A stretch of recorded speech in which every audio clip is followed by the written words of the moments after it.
નમસ્કાર, મારું નામ કૃષ્ણા છે અને અત્યારે હું નવીન ચવાણા અને સ્વીટ માર્ટ છે ત્યાં આવી છું. અને આ જે નવીન દુકાન છે એ નવરંગપુરામાં છે અને અહીંયાનું જે ફરસાણ હોય છે એ બહુ ફેમસ છે. અને અહીંયા ચવાણું, પાપડી, ફાફડા, ગાંઠિયા, ફૂલવડી, ભજીયા, ખમણ, પાતળા, સેવ મમરા, ફરાળી ચેવડો, જલેબી, ફરસી પૂરી, સમોસા અને કચોરી એવી તમામ દરેક જાતની વસ્તુઓ અહીંયા મળે છે. અને મારું રેકમેન્ડેશન અને મને ગમતી વસ્તુ અહીંયાની કચોરી અને ખમણ છે.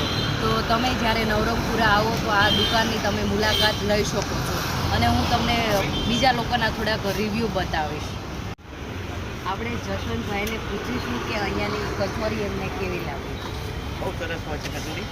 છેલ્લા 8-10 વર્ષથી તો હું ખબર જ છે સારી કચોરી છે ને વીકમાં એક વાર તો ખાવા અહીંયા આવું છું. લગભગ મારી દાના પર 25-30 વર્ષ જૂની તો દુકાન છે જ. 8-10 વર્ષથી મારા ધ્યાનમાં જ છે.